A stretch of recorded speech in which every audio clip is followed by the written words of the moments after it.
Well, hello. It's Bev of Bev Cooks. Look where I am. I'm in the Food Network kitchens, and it's Feast Week. We have been waiting all year for this. This is the day where we choose our side. And the side that I have chosen, well, obviously carbs. I'm going to make for you a rustic skillet potato galette. So a galette's like a pie, it's like shingled, cheesy potatoes all inside a pie crust, and it's beautiful and rustic. And this takes a little bit, so that's obviously the finish. I'm going to show you how to make it, because it's simple. So what we want to do is we are melting some butter. We're just going to start with that. Once this comes to a foam, I'm going to add a little bit of garlic, some nutmeg, some salt, and cream. None of that was bad, was it? You're going to love this. You're going to love this. So the butter's melted. I'm going to go ahead and add this garlic. You want it to foam just a little bit, but we're like basically there. Add the garlic. Beth, for fans who are just joining, Yes. what are you making? I am making a skillet potato galette. So it's like, it's sort of like a gratin but enveloped in a pie crust, and very cheesy, pinch of salt. And look at this. This is so good. Like, this is going. Once this garlic gets fragrant, this does not take long at all. Once you feel that garlic in your nose, add the cream, baby. We just want a tiny bit of color on the garlic. And we are basically there. So I'm going to add this cream, a little bit of heavy cream. You can do half and half if you want to. Heavy cream. I wouldn't do milk. I would do cream. But, also just do what makes you happy. So I'm going to move this over. You basically just want the cream to kind of simmer, not boil and get crazy, but just a tiny simmer. So that's going to be done. I'm going to move this over while we assemble our pie galette. So let's start with the pie crust. This is refrigerated pie dough, and we're just going to plop it into this lovely cast iron skillet. You cannot go wrong with a cast iron skillet. Everybody needs this in their lives. And so what happens now is we're going to just start by shingling some potatoes. So I used a mandolin, like this fancy mandolin. You can use a knife, but I like a mandolin because it's so even. The slices are all the same, and so it makes for even cooking and even biting.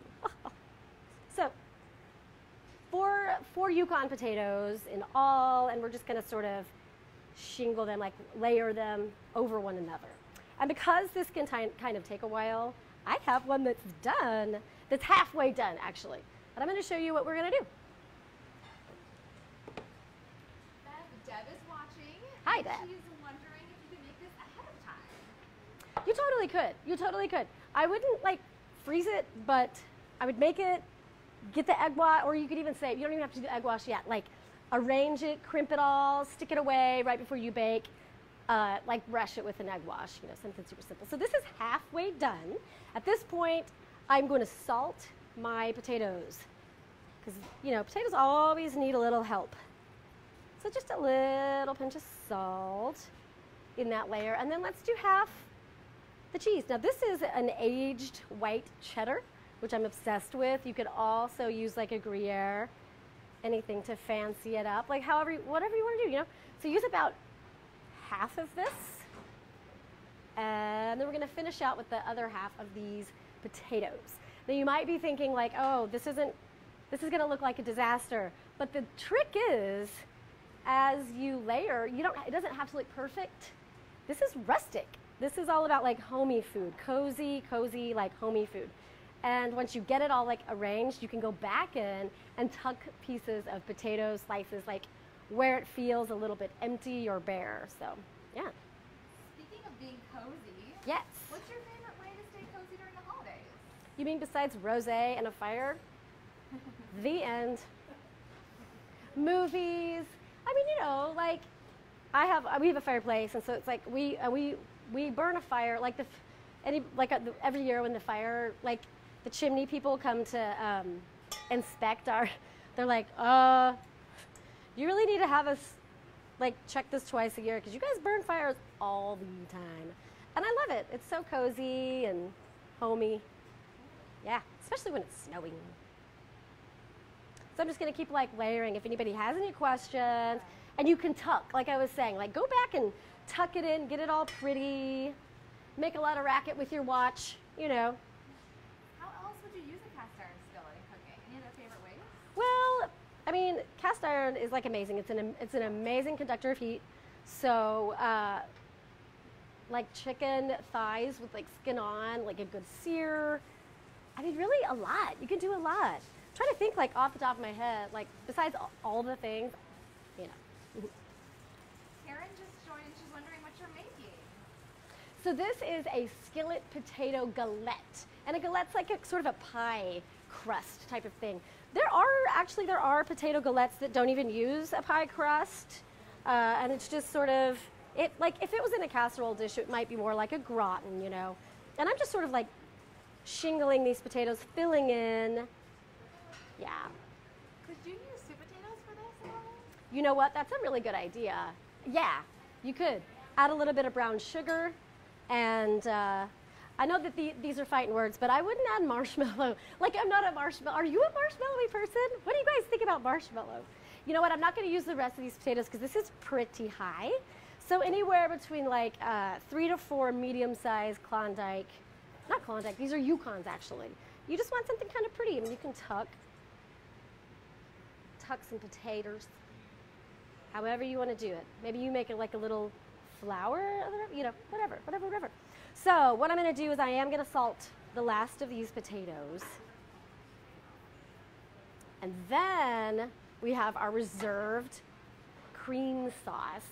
And I'm just going to gently pour it over the potatoes.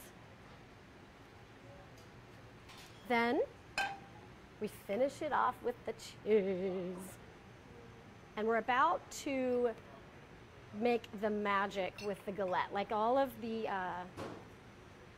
corners are going to get folded in and crimped in, and yours are going to look so much better than mine. You guys are going to laugh at how bad I am at like crimping a galette.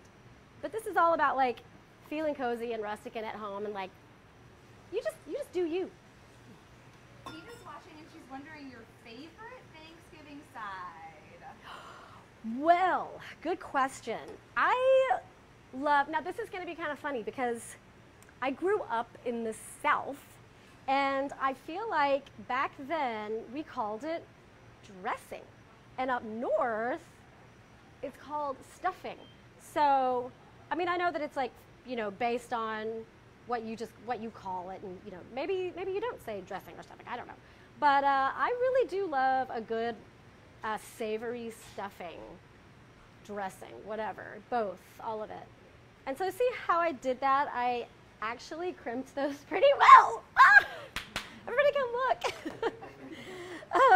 So we've got cheese, and what I want to do is the finish is the egg wash, because the egg wash is going to brown the pie crust, and it's going to be beautiful and golden brown. And then we're going to get this in the oven. I'll show you that. It's super simple. But to answer your question, stuffing dressing, maybe with some sausage in it, maybe with some mushrooms in it. And you know what? Sometimes I've had cornbread.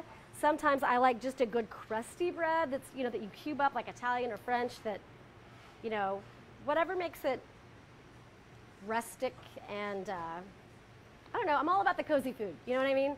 Especially at this time of year. All year, really, truthfully, all year. But right now, it's feast week. There's nothing I want more than cozy bites. So the egg wash, like I said, you just brush it along the edges of the pie crust where you have done your brilliant, brilliant layering, award-winning crimping. What is this called? Like, what is it called to make this pattern? Is it like, do you know what it's called? What, the crimp? Like, what's that crimp called? I know because lattice is like across, but like, I don't know. Well, so what we're going to do is this is going to bake in a 425-degree oven, 50 minutes total, but we're going to do 20 minutes covered. And I am going to cover it with aluminum foil. I'm going to move my nutmeg and my salt. So it's going to go in 20 minutes covered and then 30 uncovered. And because that takes forever, I already have one. I'll just put this right here. And here we go. Bada bing, the magic of TV or Facebook Live. There's such magic in Facebook Live. So as you can see, like we took it off, we took the foil off for 30 minutes because we want the cheese to be brown and bubbly and oozy. You know what? Also, if you get to the end of your the full 50 minutes and you're like, I don't see the bubbling that I want, flip it to broil for like 20 seconds and it'll just, you don't want to burn the crust, but it shouldn't be fine. So, I mean, I feel like I need to eat. Do you want to eat with me? All right, so I'm going to cut this. Let it rest for like 10 minutes because that will let everything sort of, solidify, bind. The cheese kind of becomes one with everything. And you probably have like a smarter way to cut than a knife, but. Beth, do you and your kids have any fun Thanksgiving games or traditions together? Well, I'm gonna just like try to get this out before. This is so good. Like, look, and you know what? Look, I'm so excited. Do you want to see that? I'm gonna put this whole thing in my face. Yeah.